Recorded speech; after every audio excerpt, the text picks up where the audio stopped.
So finishing up on the topic of Pycnogenol, let's get into what it actually does for your skin. And some of this I'm still looking into, but the information that I found so far does look promising, but I also don't want to get my hopes up too much. So I will just share with you most of these, when we're using Pycnogenol, there are two different types on the market. One is used for topical use and you'll see it in a serum, and then the other is for oral. You just, it's either the powder or it'll be usually in capsule form. So for all these studies, they were using the one that is used orally. So please keep that in mind. So just regular old capsules, and I'll let you guys know about the dosages and things like that. So the skin quality improved when taking it orally, which just means that you don't necessarily have to take it through a nebulizer. You don't have to take it through a rectal syringe, because I told you the bioavailability is great for Pycnogenol. And other things like glutathione, obviously you have to find other ways to get into your bloodstream, like an IV, or some people will use glutathione topically. For Pycnogenol, it can be used both topically and orally. This tells me that it's low maintenance and it's easy to use, which I love. There's one study, it's 112 women, and they were using about 100 milligrams of Pycnogenol. This study lasted for about 12 weeks, so 3 months, and at the end of it, basically they had depigmentation of any age spots, and as well as any hyperpigmentation they had lightened significantly. What I noticed is that Pycnogenol is advertised a lot for protection from UVB, so ultraviolet lights, and skin damage from photo aging, things of that nature. There's even one study where they're actually saying that it's a sunscreen alternative. So just basically digesting 100 milligrams of Pycnogenol kept people, I guess, from burning or having any breakdown of collagen, because you really have to be careful when you're in the sun, and that's why most of us wear sunscreen, because it will break down your collagen, and a little bit of this over a long period of time speeds up the aging process. So even if you don't feel old, it is good to just start worrying about these things ahead of time. So what I got out of this was that those who are unhappy with their coloring from sun exposure were able to reduce their darkening, but it took 3 months of daily use. And then for those who had issues from photo aging, maybe had sunspots or hyperpigmentation, they were able to basically reverse that as well.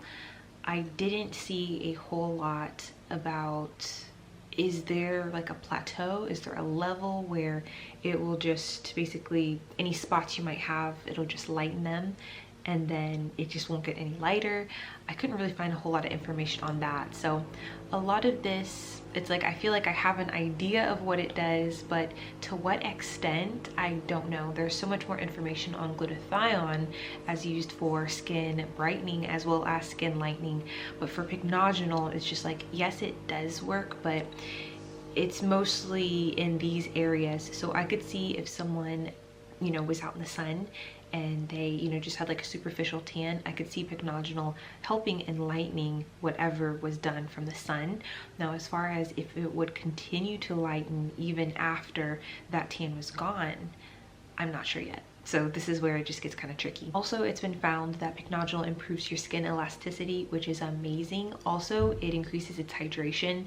This was a 12-week study, and basically at the end of it, they found that there's 2 genes related to making hyaluronic acid and collagen type 1 in specific. Both of those are stimulated with people taking 100 milligrams of Pycnogenol daily. I don't know if it can completely replace supplementing hyaluronic acid and collagen, but I'm very interested in taking it. I would stop taking my collagen and I would stop taking my hyaluronic acid just to see if I continue to get those results, because I know the difference between when I'm taking my collagen and hyaluronic acid. I can tell the difference in my skin and when I'm not. And so, granted, I figure out the correct dose for Pycnogenol, I will stop taking those other 2 supplements just to see if this completely can be replaced. A lot of this is trial and error, so it's good to get an idea and do research on these supplements, but we really won't know until we actually do it for ourselves. Yeah, it's just one of those things, you have to just try it. Okay, so I had to change up my camera battery really quick, but I took a second to write down the exact verbiage that was used, because just the words that they used kind of give me hope. I'll give you basically just the rundown on what happened. This was a 56-day study. It was done in France, and it was done specifically on Asian women. Why Asian women, I'm not sure, but basically they said after, and I quote, after 28 days, the pigmentary spots were significantly lighter on the face, and the skin on the face was firm and less wrinkled. After 56 days, the skin was significantly more elastic, and the yellow constituent of the skin decreased and lightened.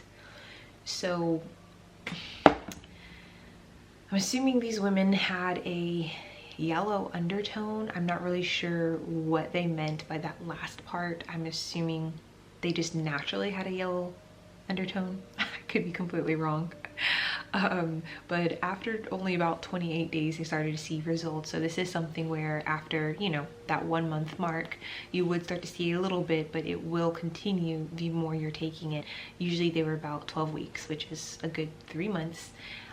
Also, it just kind of like reiterated that the hydration and the elasticity goes up way high, which we know why, because it's stimulating your skin to make more collagen and more hyaluronic acid. Hyaluronic acid allows our skin to stay hydrated longer, and if you know anything about skin, you want very hydrated skin. The last part was I guess the part that I really liked, because it said the results proved that oligopin supplementation is an innovative approach to skin whitening and anti-aging treatments and supports skin from inside out. So that was the first time I saw the word skin whitening used in one of the studies, instead of just saying, well, it lightened up pigmentation, or, you know, it lightened up sunspots, because it made it seem like it was an all over change, and obviously that's what we're looking for. Though obviously people like me, I already have lots of other spots that are, you know, miscolored, and some areas that have hyperpigmentation, so it's like, it's good to know that it would work for that, but as well, I would like it to go like the extra mile, and I think that would make it obviously worthwhile. So there was a little bit on menstruation, and basically it was just a study done with oral contraceptive and Pycnogenol. It was the usual dosage of Pycnogenol, about 100 milligrams, and it's for a very specific type of oral contraceptive. So if you want to use this to basically have lighter periods, and if you get like really bad stomach cramps, you know, and you're passing like blood clots and things, this significantly reduced that, and also took off a few days of the person's bleeding, so it made their period shorter. But basically you have to take an oral contraceptive that also has gestadine. It's like with a G, gestadine. So I can't say that if you're just on regular birth control this would help, but it has to be a birth control that also has gestadine. And then if you're also taking Pycnogenol, you will notice that it will lighten your periods and as well as shorten them. So I thought that was very interesting, though I'm not sure how many people are on oral contraceptives. It seems like most people are getting like some type of IUD or like an implant or something like that. But if you are, then this is just something to keep in mind if that's something that you'd be interested in. So yeah, that makes up most of my research on Pycnogenol. So my head right now is thinking of basically trying it out, but by replacing glutathione. So I would not be taking glutathione and Pycnogenol at the same time.